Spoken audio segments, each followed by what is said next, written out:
Հունվարի 6-ին հայ առաքելական եկեղեցին նշում է Հիսուս Քրիստոսի Սուրբ Ծննդյան ու Աստվածահայտնության տոնը, Հիսուսի Սուրբ Ծննդյան եւ մկրտության հիշատակումը։ Քրիստոսի ուղենշած ճանապարհից խոտորվելն աշխարհը դարձնում է անարդարության, թշվառության ու դժբախտությունների թատերաբեմ, ընկղմում մոլորությունների խավարի մեջ, հանգեցնում անձնական ու հասարակական խեղման, արժեքների աղավաղման ու ոչնչացման, որոնց դրսևորումները տեսնում ենք նաեւ մեր իրականության մեջ։ Սուրբ Ծննդյան պատարագից հետո իր ուղերձում ասել է ամենայն հայոց կաթողիկոս Գարեգինբեն. Հակառակ անօրինական ու կանոնախախտ գործողությունների մեր Սուրբ Եկեղեցին իր բարեպաշտ ժողովրդով ամուր է ու անսասան, հավատարիմ իր տերունաշնոր կոչմանն ու առաքելությանը։ Հայոց եկեղեցին սուրբ է ու սրբարար, հիմնադրված մեր Տեր Հիսուս Քրիստոսի Սուրբ Թադեոս և Սուրբ Բարթողոմեոս առաքյալների քարոզչությամբ, որպես մարդկանց քավարան, հրեշտակած բնակարան և տուն Աստուծո։ Առաքելական մեր Սուրբ Եկեղեցին պատմության հոլովույթներում ենթարկվել է բազում հարձակումների, անցել սոսկալի նեղությունների ու տառապանքների միջով, մարտիրոսվել ու նահատակվել, բայց երբեք հուսահատության գերի չի դարձել, քանզի գիտակցել է, որ ճշմարիտ ազատությունը և փրկությունը Քրիստոսին հնազանդվելու, նրան ապավինելու մեջ է։ Քրիստոսով կյանքը լցվում է սիրով ու ողորմությամբ, ազնվությամբ ու արդարությամբ։ Քրիստոս ճանապարհն է խավարից դեպի լույս, մեղքից դեպի սրբություն։ Տերը միշտ հավատարիմ է փրկելու խոտորումներից ու անկումներից մեղսակորույս մարդուն, քանզի ինչպես հռչակում է Եզեկիել մարգարեն, Աստված չի տենչում մեղավորի մահը, այլ նրա դառնալը չար ճանապարհից եւ ապրելը։ Քրիստոսով մեր առջև բացվում է վերհառնումի,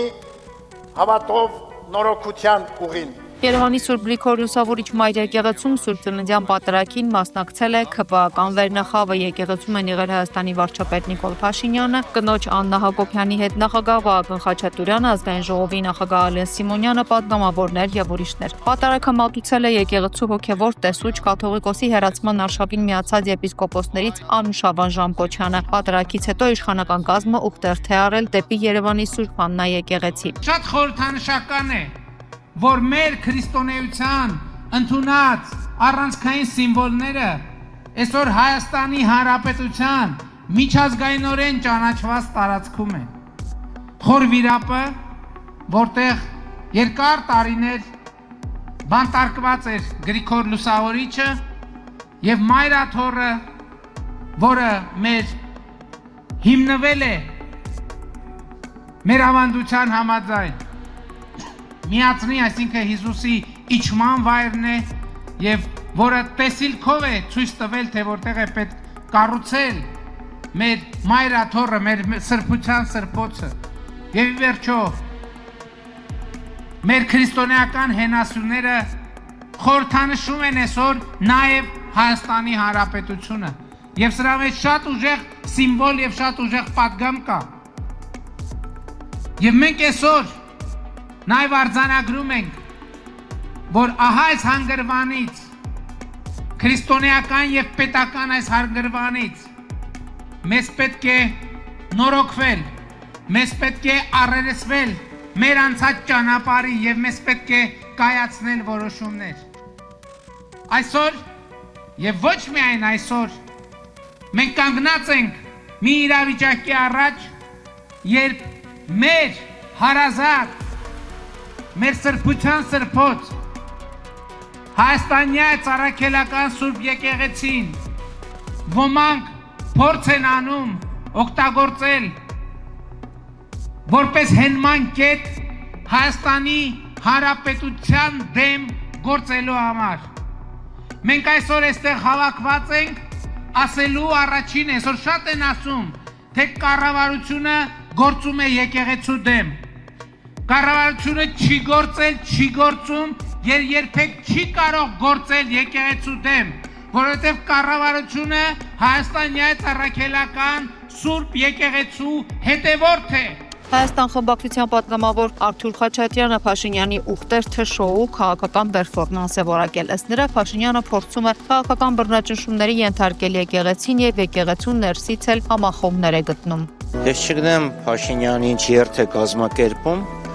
բայց վստահ եմ, որ դա Հայաստանյան առաքելական Սուրբ եկեղեցու հետ եւ քրիստոնեության հետ որևէ կապ չունի։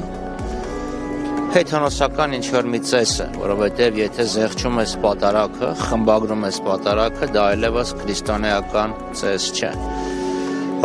10 եպիսկոպոսները իրենց համար նոր կուրք են ստեղծել եւ այդ կուրքին են պաշտում։ Եվ դարձել են Նիկոլ Փաշինյանի քաղաքական խաղերի ուղղակի գործիք։ Ընդհանրում ամենացածր կալիբրի գործիք։ Կարծում որն է Նիկոլ Փաշինյանի հաջորդ քայլը եւ ինչ է անելու ընդդիմությունը այդ ընթացքում։ Շատ դժվար է ասել Նիկոլ Փաշինյանի հաջորդ քայլը որն է լինելու, ամեն դեպքում որևէ դրական բան չեմ սպասում։ Նիկոլ Փաշինյանը հասկանում է Հայաստանյան առաքելական Սուրբ եկեղեցու ուժը, հեղինակությունը, համահայկական թերևս միակ ոչ քաղաքական կառույցը դաշնակցությունն է եւ պարզ է որ ուզում է վերահսկել, բայց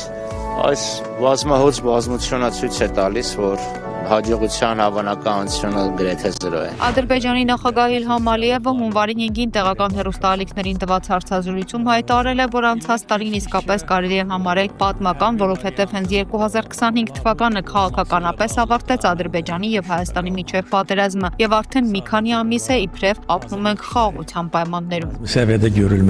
Մենք սովորում ենք, թե ինչ է նշանակում խաղաղ ապրել։ Սա անկասկած մեր անկախության պատմության ամենահիշարժան իրադարձություններից մեկը կլինի, կասեի ամենակարևորներից մեկը։ Այս տեսանկյունից անցած տարին կարելի է համարել շատ հաջողակ եւ պատմական մեր երկրի եւ մեր ժողովրդի համար, եւ ես վստահ եմ, որ այսուհետ ադրբեջանական ժողովուրդը կապրի խաղաղության մեջ։ Նա նաեւ անդրադարձել է այսպես կոչված Զանգեզուրի միջանցքի թեմային, թրիփի փոխարեն կիրառելով այդ եզրույթը։ Զանգեզուրի միջանցքի բացումն արդեն հաստատվել է ԱՄՆ նախագահի կողմից։ Դրա անվանումը կարող է տարբեր լինել, բայց էությունը չի փոխվում։ 907-րդ ուղումը, որն ընդունվել է հակաադրբեջանական ուժերի եւ հայկական լոբբիի գործունեության արդյունքում, խոչընդոտել է Միացյալ Նահանգների եւ Ադրբեջանի միջև լայնածավալ հարաբերությունների հաստատմանը, չնայած որ այդ սահմանափակումն այլևս չկա։ Իհարկե, դրա համար կա երկու հիմնական պատճառ։ Առաջինը Հայաստանի եւ Ադրբեջանի միջև պատերազմի պաշտոնական ավարտը եւ երկրորդը Ամերիկայում իշխանության գլուխ է Թրամփի վարչակազմը։ Այս վարչակազմը շատ պրագմատիկ է, շատ պրոֆեսիոնալ եւ նրա անդամները նախագահի գլխավորությամբ լավ գիտակցում են Ամերիկայի ազգային շահերը։ ԱՄՆ-Ադրբեջան հարաբերությունները հասել են նոր մակարդակի եւ ադրբեջանական կողմը բնականաբար սպասում է, որ կոնգրեսը կչեղարկի այս անարդար հնացած փոփոխությունը, որն այսօր թվում է լիովին աբսուրդային, հավելել է Ալիևը։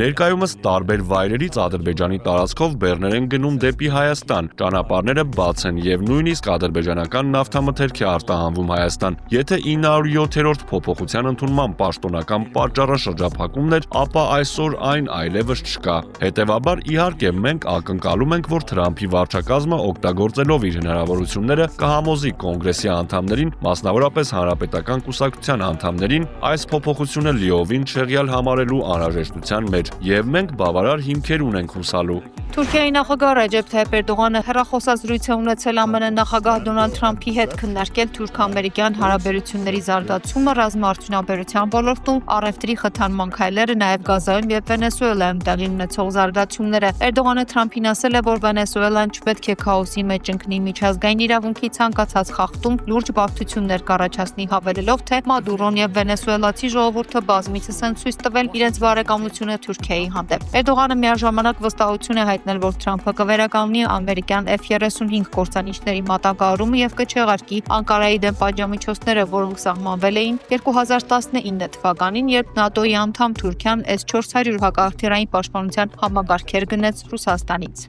Վենեսուելայի փոխնախագահ Դելսի Ռոդրիգեսը երդվել է որպես երկրի նախագահի պաշտոնակատար։ Երդումն ընդունել է խորհրդանի խոսնակ Խորխե Ռոդրիգեսը։ Ես այստեղ եմ եկել որպես Վենեսուելայի Բոլիվարյան Հանրապետության սահմանադրական նախագահ Նիկոլաս Մադուրո Մորոսի գործադիր փոխնախագահ երդում տալու համար։ Ես դա անում եմ ցավով մեր հայրենիքի դեմ անօրինական ռազմական ագրեսիայի հետևանքով վենեսուելացի ժողովրդին պատճառված տառապանքների պատճառով, ասել է Ռոդրիգեսը արարողության ժամանակ։ Երդման ժամանակ գործող նախագահը Մադուրոին եւ նրա կնոջը Սիլիա Ֆլորեսին անվանել է հերոսներ, որոնք պատանդ են պահվում Միացյալ Նահանգներում։ Ես երդվում եմ իմ պատվով, որ չեմ հանձնվի եւ չեմ հանգստանա մինչեւ չտեսնեմ, թե ինչպես է Վենեսուելան հասնում իր ճակատագրին որպես ազատ, ինքնիշխան եւ անկախ ազգ, եզրափակել է Ռոդրիգեսը։